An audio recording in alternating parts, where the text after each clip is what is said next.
Right, welcome back to the channel. Hopefully you're all doing well. A jobbing episode today, or another jobbing episode. We have got some bigger jobs coming up. I'm actually on one now at the minute, which will be shown in a few weeks. It's a follow-on from last episode, really. We've got some taps, some showers. What else have we got in there? Oh, some radiator valves, all sorts of stuff, really. So as always, thank you so much for watching. Have a great bank holiday weekend, and we'll catch you straight in the episode. Right, I've got these infrared taps to change. I think only 2 of them are working along this row. So what they've asked me to do is pop some non-concussive ones in. So I'll isolate the power, disconnect all this cabling and stuff.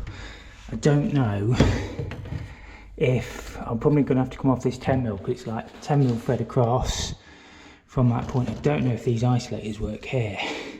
I've got a feeling they don't, so I might have to isolate it there, put a new 10mm bit of copper, and then just put a 10mm to 15mm reducer. But for a start, we'll get the water off, get the power isolated, and just get all the old taps whipped out, and as I say, start building it back up. It shouldn't be too bad.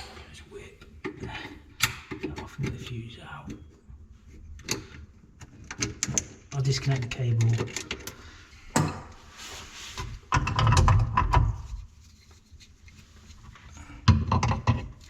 Worst case scenario, I can just use that nut again and put a piece of 10mm copper in between. It is 10mm copper anyway, so I might be able to do something. Let's get all these disconnected.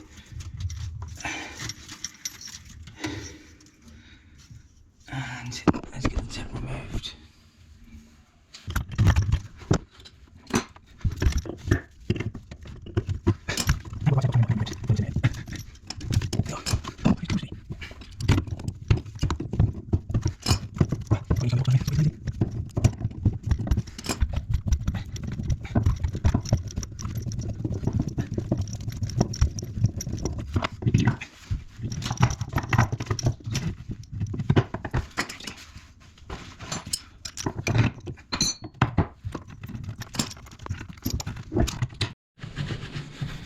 Give that a bit of a scrub down.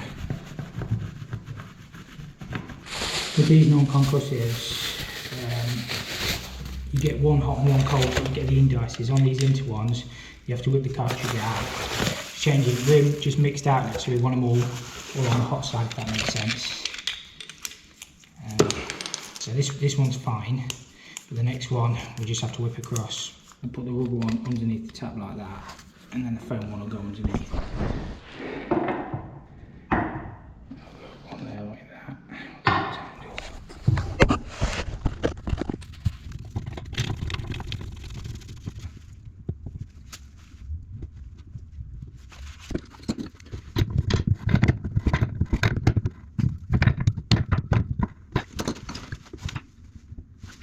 What I'm probably going to do is flex this straight onto my tap connector, a short piece of 10mm copper, and then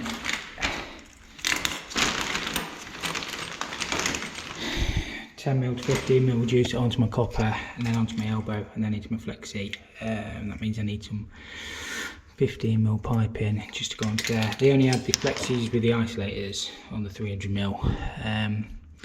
But yeah, that'll be fine anyway. I'll just get some 15mm copper out of the van, and we'll get these made in. I actually need that nut.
Right, that's got that first one all done.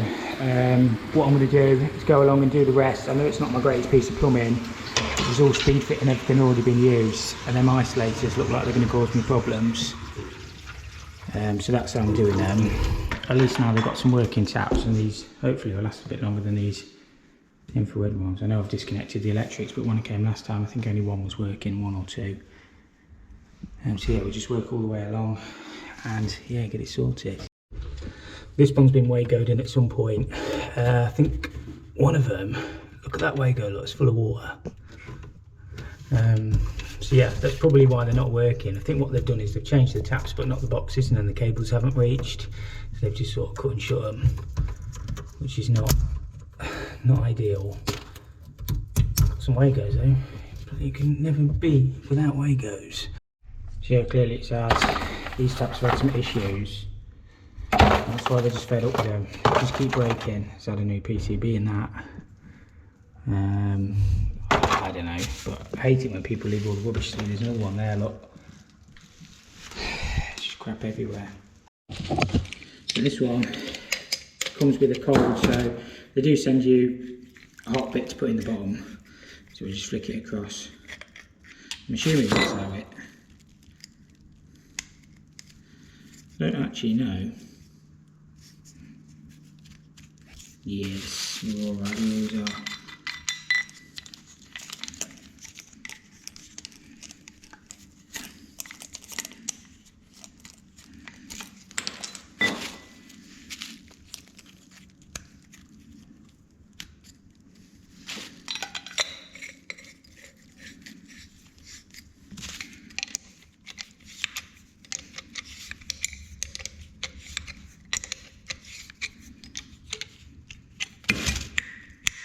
Beautiful. I think half the trouble with these is water runs straight down the tap, straight on top of that solenoid, and then it corrodes it off and then it stops working. So that one's been wet through as well. The other one was wet through on the connections. So yeah, I think it's just best to change them. We are getting there. Only two more to do. You can see that's another one that's been wet through on the solenoid. Like, no wonder they're not working. That's the last one all in and done. Just got to disconnect all the old electrics and we're out of here. As I say, I know it's not the best, but it's the best it's going to be. At least I've got working taps. Right, I've disconnected the electrics out the spare. That spare will just sit there. I've cleaned all the rubbish up underneath as well. So that is job done. Right, that's got that job all sorted. Hopefully that's going to be a lot better for him. Them infrared taps have just been a pain from day one, they said. I didn't fit them, anything like that, but yeah, I've decided to just put quoted for two options. I quoted for the infrared ones and the non-concussive ones, and obviously the non-concussive ones worked out a lot cheaper. So I think they'll last a lot longer. They have got one or two other taps in the building that are playing up, but what they've said is they're going to see how they get on with them and then maybe change the lot for non-concussive. I'll tell you about a job I went to the other day. It was an absolute, one of the worst jobs I've had in a while. The floor layers had been in, took the toilets and pedestals out, laid new flooring down, and they asked me to go and put them back in. And overnight it was like a care home, and somebody had been in and used the toilets. Oh, Jesus. The smell was horrendous. I said to the staff, like, this ain't really my job to clean this up. And they said, oh, it's a maintenance issue. So I said, have you got some bleach or something?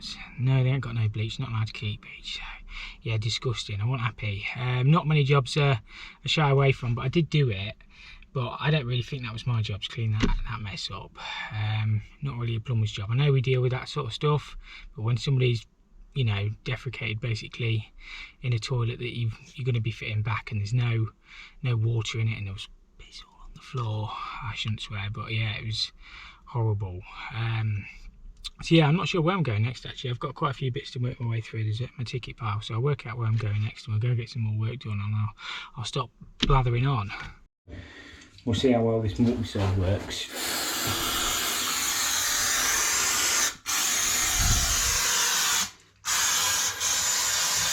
I've got to reseal, I've got 5 of them I think, shower trays.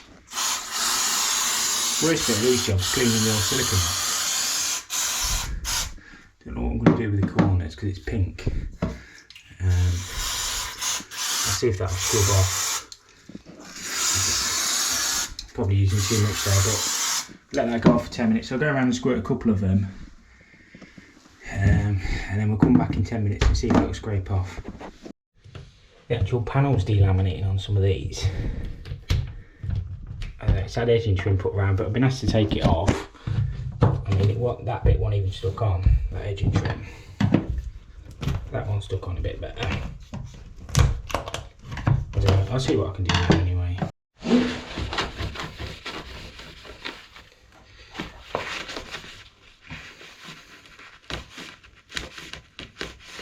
Hopefully the multi-silver broke that down.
This is going to go down as another job where you can only ever do your best. I mean, ideally these need replacing, but all I've been asked to do is silicone everything up. So this one was completely mouldy. I mean, the bottom of that board has gone really squidgy, like a few of them have, but yeah, what can you do? I mean, it's just, yeah, I'll just put on the report what we've done. I mean, it looks a lot better than it did before, but it's not perfect. Anybody remember this job, this nightmare job? Nothing to do with what we've done this time. We've just got to put some new TRVs on. So we'll isolate. This was the bane of my life for about a week, this boiler. All I'm going to do is drain it down from here. It's a pressurised system, so we shouldn't get too much. I have put plenty of drain off taps. There's one down there. We'll just get a hose on it. We'll drain it down. I know it'll just take the pressure off. And yeah, we'll go around and put some new TRVs on. We'll drain it from here. This drain off will work because it's where it should work, because it's brand new. You can see some of these valves have been leaking. I was only asked to change the boiler at the time, but yeah, they're not the best, so we're just swapping them all out basically. It shouldn't take too long. I've just dropped the pressure off.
We'll get some inhibitor in this system.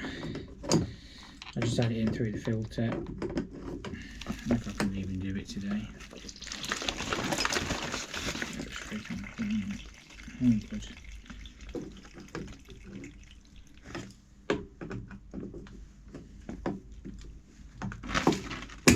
I did a right good job of that, didn't I?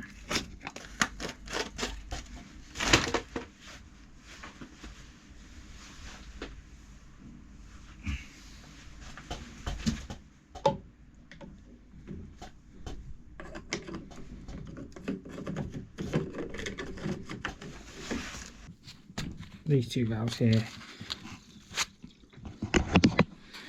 switch back on, and yeah, we can get filled back up.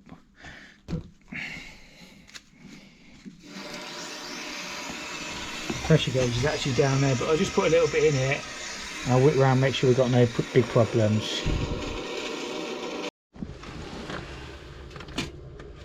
Yeah, it's got about a bar in it. We didn't lose that much water actually. But yeah, we'll go around and bleed it, balance everything up, and it should be job done. See if this unit airlocks again like it did last time. So it's got a demand for heat. I'm sure that's what that one means. In a second the pump will come on, and then it will flick over to OK, and then it will start heating up. In a minute.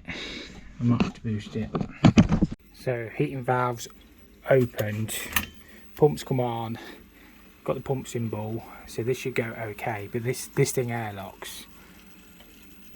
Or it did when I first commissioned it. It was a pain. Oh, it's gone OK. And then it goes.